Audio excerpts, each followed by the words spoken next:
Actually ಇವತ್ತು ನಾನು ಹೊಂಟೇನಿ butter market. ಏನು ರೀಸನ್ ಅಂತಂದ್ರೆ ನನಗೆ ಫ್ಯಾನ್ ಬೇಕಾಗ ಒಂದು 3, ಬಟ್ ಈಸಿಲಿ ಇಲ್ಲಿ ಅಷ್ಟು ಕಮ್ಯುನಿಟಿಗೆ ಕೊಡೋಂಗಿಲ್ಲ. ಆ ಒಂದು ರೀಸನಿಗೆ ನಾ ಏನರ ಒಂದು ಪ್ಲ್ಯಾನ್ ಮಾಡ್ಕೊಂಡು ಇವತ್ತು ಫ್ಯಾನ್ಸ್ ಕಮ್ಯುನಿಟಿಗೆ ತೊಗೊಂಡು ಹೋಗ್ಬೇಕಂತ ಪ್ಲ್ಯಾನಿಂಗ್ ಮಾಡೀನಿ. ನೋಡೋಣ ಬರ್ರಿ ಏನಾಗುತ್ತೆ. ನಾನಂತೂ ಇಲ್ಲೇ ಬೈಕ್ ಪಾರ್ಕ್ ಮಾಡಿ ಬಂದೀನಿ. ಈ ಅಂಗಡಿ ಒಳಗೆ ಹೋಗೋಣ ಅಂದ್ಕೊಂಡೇನಿ. ಇಲ್ಲೇ ಉಳ್ಳಾಗಡ್ಡಿ ಮಠ ಅಂತಂದು ಒಬ್ರು VIP ಪರ್ಸನ್ಸ್ ಅದಾರ, ಅದ್ರ ಬಾಜುನ ಅಂಗಡಿ ಅದಾವ. ನೋಡೋಣ ಬರ್ರಿ. ಅವ್ರ ಕಡೆ ಹೋಗಿ ಕೇಳಿದೆ, ಯಾರೋ ಪಟೇಲ್ ಅಂತ ಬ್ರ್ಯಾಂಡ್. ಅಲ್ಲಿ ಹೋಗಿ ಬ್ರ್ಯಾಂಡ್ ಭಾವ ಅದಾರ ಯಾರೋ ಪಟೇಲ್ ಅಂತೇಳಿ, ಅಲ್ಲಿ ಹೋಗಿ ವಿಚಾರಿಸೋಣ ಬರ್ರಿ.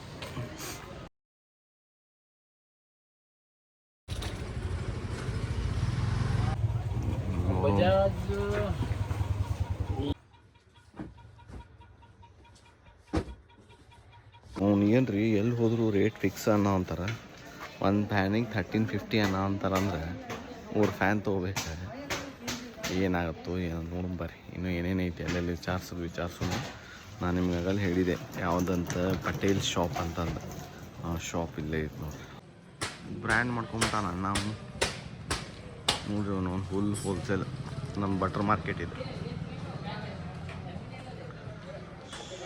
ಅಂತೂ ಇಂತೂ ಇಷ್ಟು ಫ್ಯಾನ್ ಅಂಗಡಿ ತಿರುಗಾಡಿದ್ದೀರಿ. ಫೈನಲಿ ಫ್ಯಾನ್ ತೊಗೊಳೋದ ಕ್ಯಾನ್ಸಲ್ ಮಾಡಿದೆ. ಅಷ್ಟು ನನ್ನ ಲಾಗ್ ಮುಗೀತು.